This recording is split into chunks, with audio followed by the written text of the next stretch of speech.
Então é o seguinte, pessoal, vejam só que o Tarcísio revoltando aqui os bolsonaristas mais radicais. Diz aqui uma coluna que Tarcísio de Freitas tenta se afastar do rótulo de bolsonarista, né? Isso não é novidade. Aliados defendem que, se ele quiser se transformar em uma opção viável na próxima corrida presidencial, ele precisará se mover cada vez mais em direção ao centro.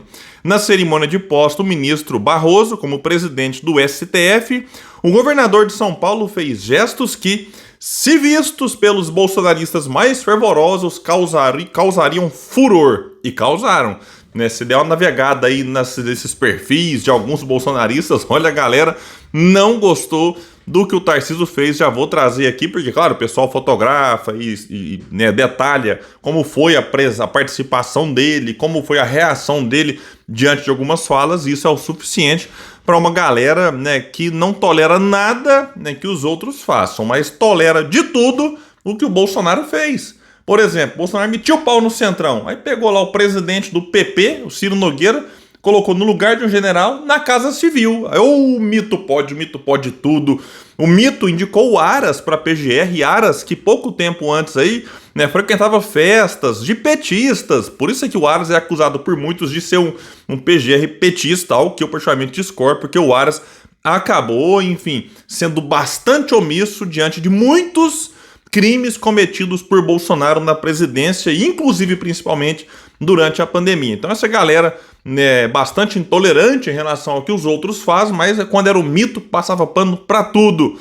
E aqui, vamos só lembrar também que quando chegar em 2026, se, no final eu explico, né, das possibilidades, se o Tarcísio for candidato contra o Lula, se o Lula tentar uma reeleição, ou contra alguém indicado pelo Lula, muitos desses vão acabar embarcando no Tarcísio, se for ele realmente esse candidato mais forte, pela rejeição que tem ao Lula e ao PT. Então, acaba que acontece isso, e o Tarcísio sabe que ele não precisa agradar todos os bolsonaristas, tem que agradar uma parcela deles para tentar se fortalecer até 2026. Voltando à coluna do Metrópolis, ele diz o seguinte: para além dos cumprimentos efusivos ao ministro Barroso, que é odiado por bolsonaristas, vamos lembrar, um dos alvos prediletos dos apoiadores de Bolsonaro, sem que estivesse sob a atenção das câmeras, Tarcísio aplaudiu os trechos do discurso de Barroso que continham estocadas, algumas mais diretas, outras menos, no bolsonarismo.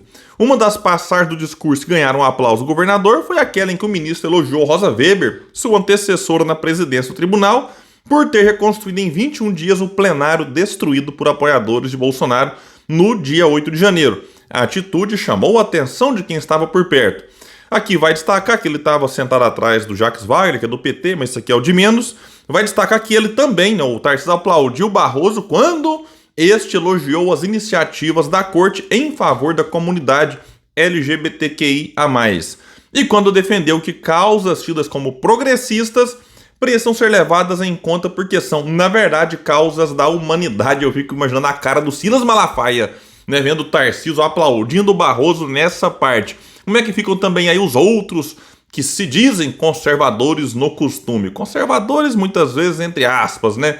Conservadores naquilo que eles pregam, né? Mas na prática, olha, tem muito conservador aí que, meu Deus do céu.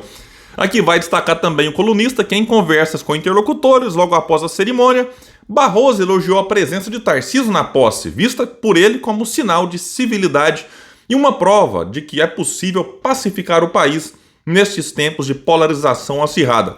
Então, assim, o Tarcísio vai fazendo esse jogo de morde e assopra o bolsonarismo radical. Em 2026, se o Lula estiver com a popularidade alta, podendo se reeleger, ou caso não queira, né, caso ele prefira eleger um sucessor, o Tarcísio pode recuar, porque a gente sabe que um presidente sentado na cadeira com popularidade alta tem grandes chances de se reeleger ou eleger quem ele quiser, como o próprio Lula fez com a Dilma lá em 2010, depois de se reeleger em 2006. Mas se o Lula chegar em 2026, com a economia do país mal, a popularidade do Lula também mal, com as chances menores de uma reeleição ou de eleger o sucessor, aí o Tarcísio pode se aventurar e tentar a presidência, já que o mito está inelegível até 2030. Né? Mas no caso do Lula tentar uma reeleição com popularidade alta, Tarcísio pode recuar e tentar se reeleger governador de São Paulo, já que ele está no seu primeiro mandato. Vamos observar como é que vai ficar essa relação daqui para frente do Tarcísio com o bolsonarismo, mas insisto, vai ser de morde a sopra por um bom tempo. Pessoal, é isso, eu fico por aqui. Quem puder, compartilhe o vídeo, vamos espalhar, vamos trazer mais pessoas para esse espaço, porque aqui nós lutamos por um Brasil melhor. Valeu, gente, até mais!